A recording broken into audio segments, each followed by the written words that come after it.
पिछले वीडियो में आपने मेवाड़ की प्रारंभिक परिस्थितियों और कुंभा से पूर्व के राजाओं के बारे में जानकारी प्राप्त की। अब आपको कुंभा के बारे में पढ़ाया जाएगा। कुंभा मेवाड़ का राणा था। कुंभा के पिता का नाम मुकल और माता का नाम सौभाग्यवती था। कुंभा के माता की कुंभा मुकल का ज्येष्ठ पुत्र था। मुकल की हत्या के समय जीलवाड़ा के सैनिक शिविर में था। शत्रुओं ने यानी कि चाचा और मेरा ने मुकल पर भी हमला किया, लेकिन कुंभा किसी प्रकार से अपने सहयोगियों के साथ बचकर मेवाड़ आ गया और मेवाड़ी सरदारों ने उसे वहाँ का महाराणा घोषित कर दिया। उसने 1433 से 1468 ईस्वी तक शासन किया। कुंभा के शासन के समय में जो तत्कालीन परिस्थितियाँ थी वो अच्छी नहीं थी। कुंभा के बारे में जो हम अध्ययन करेंगे वो इन पॉइंट्स के अंतर्गत करेंगे। कुंभा का प्रारंभिक जीवन, कुंभा के जीवन में समस्याएं, उसकी राजनीतिक उपलब्धियां यानी कि कुंभा ने कहाँ कहाँ पर किस तरह से साम्राज्य का विस्तार किया, उसका मालवा के साथ संघर्ष, गुजरात के साथ संघर्ष, गुजरात और नागौर के संदर्भ में ये लगभग एक ही है, उसकी सांस्कृतिक उपलब्धियां और उसकी मृत्यु और मूल्यांकन। ठीक है, तो कुंभा के बारे में जब हम उसके प्रारंभिक जीवन के बारे में पढ़ते हैं, कुंभा का जन्म 1403 ईस्वी में हुआ था और कुंभा चित्तौड़ के महाराणा मुकल के ज्येष्ठ पुत्र थे। उनकी माता परमार वंश की राजकुमारी थी जिनका नाम था सौभाग्य देवी। 1433 ईस्वी में राज सिंहासन पर बैठे। उम्र बहुत कम थी, विपरीत परिस्थितियां थीं, लेकिन फिर भी उन्होंने उन सारी परिस्थितियों से ऊपर वो आ गए। कुंभा के लिए मेवाड़ की जो गद्दी थी वो ऐश्वर्य की गद्दी ना होकर कांटों का ताज थी। कुंभा के राज्यारोहण के समय में मेवाड़ की आंतरिक और बाह्य परिस्थितियां प्रतिकूल थीं। उसका मतलब सबसे पहली कठिनाई जो थी उसकी चाचा और मेरा थी। महाराणा खेता यानी कि क्षेत्र सिंह के उपपत्नी या दासी के पुत्र थे और उनका एक और समर्थक बन गया मेहबा पवार। इन तीनों ने ही उनके खिलाफ एक तरह से एक विद्रोह खड़ा कर रखा था। इसी गठबंधन ने मुगल की हत्या की थी और मेवाड़ के जो कुछ स्वामीभक्त सरदार थे वो इस गठबंधन को पसंद नहीं करते थे। इसके अलावा कुंभा का स्वयं का जो भाई था खेमकरण, जो कुंभा के राज्यारोहण को पसंद नहीं करता था, वो भी उसका विरोधी हो गया और बाद में उसने भी मांडू में जाकर शरण ली। दिल्ली सल्तनत में फिरोज तुगलक की जो सत्ता थी वो कमज़ोर थी, लेकिन दिल्ली सल्तनत की इस कमज़ोर सत्ता जो थी वो कमज़ोर थी और इसका फ़ायदा सैयद वंश ने उठाया। जब कुंभा शासक कर रहा था तो उस समय में सैयद वंश दिल्ली पर काबिज था, लेकिन अनेक क्षेत्र जो थे वो स्वतंत्र हो चुके थे। अब इन सब की वजह से जो कुंभा था, कुंभा ने धीरे धीरे अपनी परेशानियों का निराकरण करना शुरू कर दिया।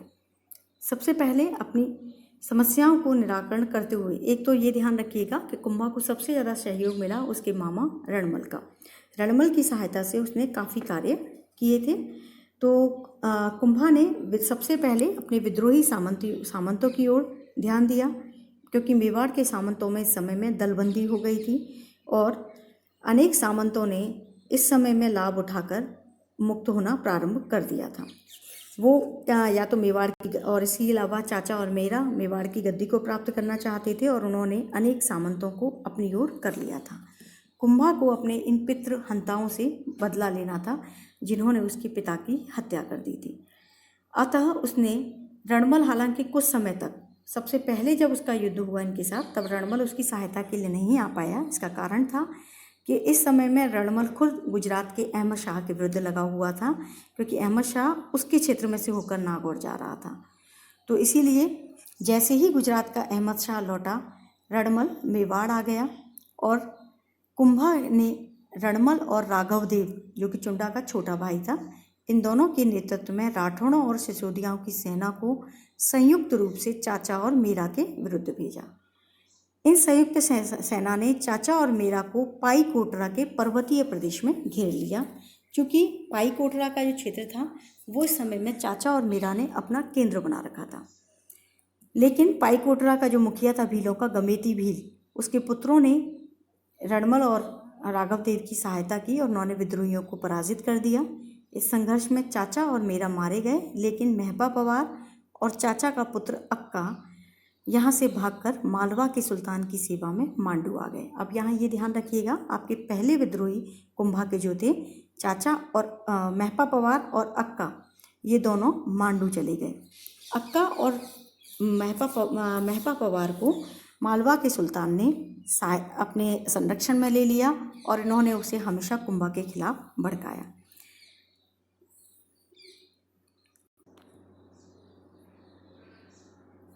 यहाँ मैं थोड़ा सा आपको उससे पहले का बता रही हूँ। चाचा और मीरा की समस्या का समाधान करने के पश्चात कुंभा ने मेवाड़ राज्य की सुरक्षा और उसके प्रभाव को फैलाना शुरू कर दिया। कुंभा को मालवा और गुजरात से बहुत अधिक भय था, क्योंकि ये दोनों ही पड़ोसी राज्य कभी भी मेवाड़ के क्षेत्रों पर आक्रमण कर दिया करते थे। अतः उसने मेवाड़ की स्थिति को सुरक्षित रखने का सबसे पहले प्रयत्न किया और उसने बूंदी पर अभियान कर दिया।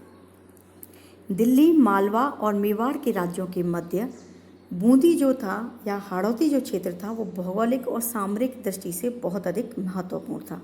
मेवाड़ का बिल्कुल पड़ोसी था, दिल्ली और मालवा का पड़ोसी था, तो ऐसे में हाड़ौती पर नियंत्रण होना मेवाड़ के लिए बहुत अधिक महत्वपूर्ण था। हाड़ौती का भूभाग चौहान राजपूतों की हाड़ा शाखा के अंतर्गत आता था और हाड़ा राजपूतों के कारण ही इस क्षेत्र को हाड़ौती कहा जाता था। यहाँ नाडौल के चौहान राजा आसराज के छोटे पुत्र माणिक राय के वंशज यहाँ शासन कर रहे थे। उन्होंने वैसे तो मेवाड़ के अंतर्गत आते थे, लेकिन जब कभी मेवाड़ के शासकों की निर्बलता देखते थे तो उनकी अधीनता से वो स्वतंत्र हो जाया करते थे। 1423 ईस्वी में मालवा के सुल्तान होशंग शाह ने जब मेवाड़ के गागरोन पर आक्रमण किया, तब हाड़ौती के राजा बैरीसाल ने मेवाड़ के विरुद्ध सुल्तान को सहायता दी थी और मेवाड़ की अव्यवस्था का लाभ उठाकर वह स्वतंत्र भी हो गया था और उसने मेवाड़ के मांडलगढ़ और जहाजपुर के क्षेत्रों पर अधिकार कर लिया था। इसीलिए कुंभा ने राजा बनने के पश्चात बैरीसाल पर आक्रमण करवाया। इस आक्रमण का नेतृत्व रणमल ने किया और इन दोनों सेनाओं के मध्य जब युद्ध हुआ, यानी कि 1436 ईस्वी के लगभग, तो बैरीसाल पराजित हुआ। उसने मांडलगढ़ का जो क्षेत्र था वो मेवाड़ को लौटा दिया और मेवाड़ की अधीनता को स्वीकार कर वार्षिक कर चुकाने का वादा किया। गोपीनाथ शर्मा ये कहते हैं कि हाड़ौती के शासक को अधीन कर करदाता बनाकर अपने राज्य का स्वामी बने रहने दिया और इस प्रकार से अपने सीमांत क्षेत्र पर एक मित्र राज्य कुंभा ने बना लिया। हालांकि कुंभा की यह विजय अस्थायी सिद्ध हुई और हाड़ौती के शासक कभी भी कुंभा के प्रति निष्ठावान नहीं रहे। कुंभा ने बूंदी के पश्चात सिरोही पर भी आक्रमण किया। सिरोही जो था वो आबू या अरबदाचल की पहाड़ी क्षेत्र के अंतर्गत चौहानों का राज्य था। शिवपुरी का निर्माण कर इन्होंने अपनी राजधानी शिवपुरी बनाई और सहसमल ने 1425 ईस्वी में सिरोही नगर बसाया, जिसे 1451 में उसे अपनी राजधानी बना लिया था। सहसमल की मृत्यु के बाद लाखा सिरोही का राजा बना। सहसमल और लाखा कुंभा के समकालीन थे। कुंभा के राज्यारोहण के समय सिरोही की गद्दी पर सहसमल बैठा हुआ था। अत्यंत महत्वाकांक्षी था, अवसरवादी था और उसने मोकल की हत्या से उत्पन्न अव्यवस्था का लाभ उठाया और मेवाड़ के पिंडवाड़ा और उसके आसपास के गांव, जिनमें गोगुंदा, कोटरा तहसील इत्यादि आते हैं, उन पर अधिकार कर लिया।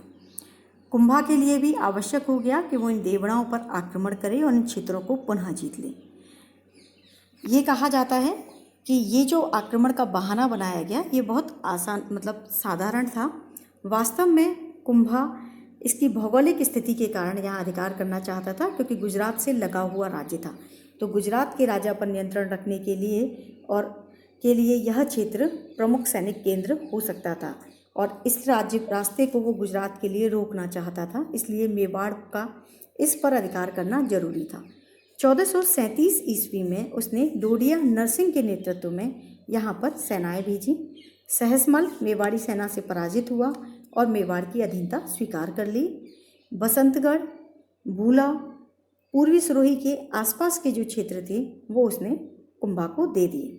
इस प्रकार से कुंभा ने राज्य के खोए हुए क्षेत्रों के साथ साथ सिरोही के भी कुछ क्षेत्र प्राप्त कर लिए।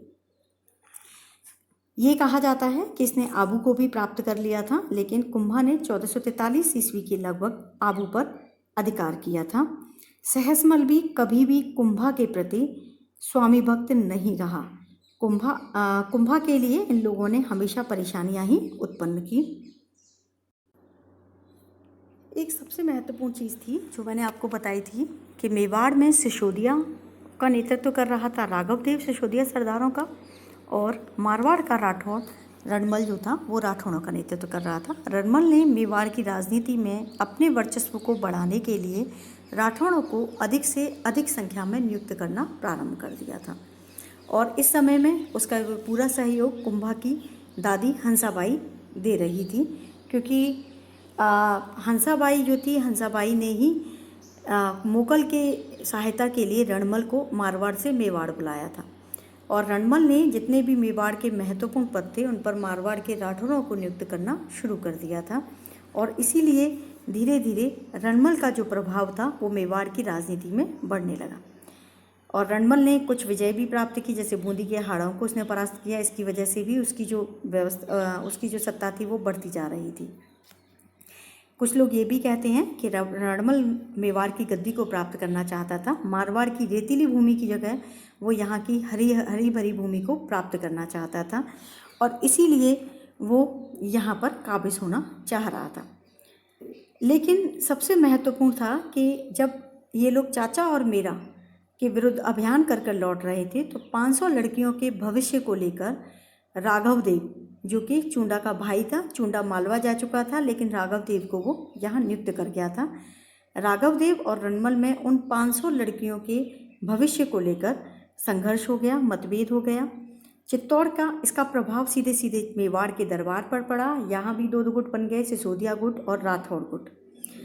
राघवदेव ही रणमल के प्रभाव को रोकने में मुख्य सहायक था, अतः रणमल ने 1437 ईस्वी में राघवदेव की हत्या करा दी। राघवदेव की जब हत्या हो गई तो जो मारवाड़ और मेवाड़ का जो विरोध था वो एकदम से सामने आ गया। कुंभा भी रणमल के प्रभाव से चिंतित था, लेकिन एकदम से उसके खिलाफ कुछ नहीं कर रहा था, लेकिन आशंकित हो चुका था।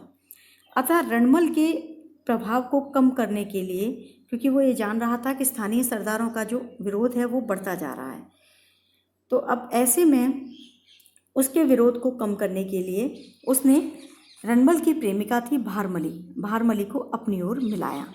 रणमल की प्रेमिका भारमली को अपनी ओर मिलाकर ये कहा जाता है कि रणमल ने भारमली को अपने सारे सीक्रेट्स बता दिए थे कि वो राठौड़ों को यहाँ नियुक्त करता जा रहा है और धीरे धीरे वो मेवाड़ की सत्ता को प्राप्त कर लेगा। भारमली चूँकि सौभाग्यवती की दासी थी, इसीलिए उसने सौभाग्यवती को, जो कि कुंभा की माँ थी, उन्हें सब कुछ बता दिया, और कुंभा को इस प्रकार से सब कुछ पता चल गया। कुंभा ने प्रत्यक्ष रूप से रणमल का विरोध नहीं किया, लेकिन रणमल के विरुद्ध सिसोदिया सरदारों का समर्थन करना प्रारंभ कर दिया। सबसे पहले उसने चाचा का जो पुत्र था अक्का और महपा पवार, जो मालवा के मांडू के राजा के पक्ष में चले गए थे, उन्हें क्षमा प्रदान कर दी, चित्तौड़ आने की अनुमति प्रदान कर दी, और साथ ही अक्का और उन्हें अपने दरबार में नियुक्त कर दिया। और इन कार्यों के पश्चात भारमली के सहयोग से अत्यधिक शराब का सेवन कराकर या किसी अन्य प्रकार से 1438 ईस्वी में रणमल की हत्या कर दी। जैसे ही रणमल की हत्या हुई तो रणमल की हत्या के बाद जोधा आदि जो थी, उसका पुत्र जोधा इत्यादि मारवाड़ चले गए। हालांकि उनके ऊपर भी आक्रमण हुआ, लेकिन इतना अधिक सक्सेसफुल नहीं रहे।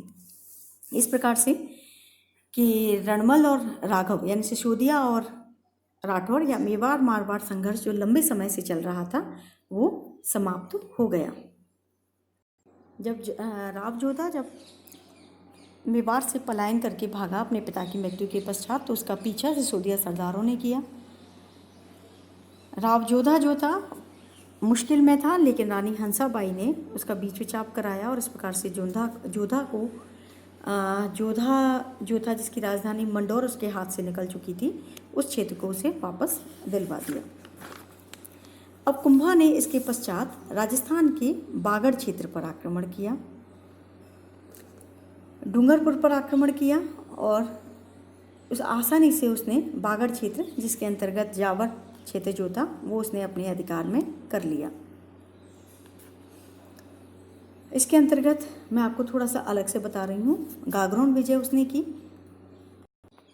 गागरोन विजय मेवाड़ के दक्षिण पूर्व में गागरोन का जो क्षेत्र था वो भौगोलिक और सामरिक दृष्टि से अत्यधिक महत्वपूर्ण है। गागरोन का दुर्ग अत्यधिक प्रसिद्ध दुर्ग है। मेवाड़ का पूर्वी प्रवेश द्वार होने के कारण यह मेवाड़ के लिए बहुत महत्वपूर्ण भी था।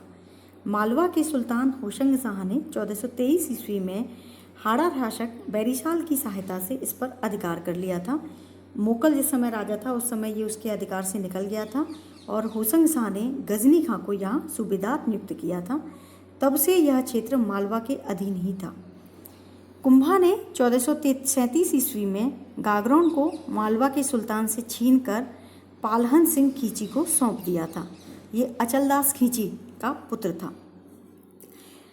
मतलब कई लोग ये भी मानते हैं कि पालन सिंह की उसने केवल सहायता की थी और पालन सिंह का इसीलिए यहाँ पर अधिकार बना रहा, लेकिन ज़्यादा लंबे समय तक कुंभा इस पर अधिकार नहीं कर पाया। 1443 ईस्वी में मालवा के सुल्तान महमूद खिलजी ने पालहन सिंह से गागरोन के दुर्ग को पुनः अपने अधिकार में कर लिया। अब है उत्तर पूर्वी राजस्थान की विजय। उत्तर पूर्व में अजमेर से लेकर नागौर डीडवाना तक का क्षेत्र सम्मिलित था। अन्य क्षेत्रों को भी कुंभा ने जीता था। सपादलक्ष का जो क्षेत्र था वो मुगल ने जीता था।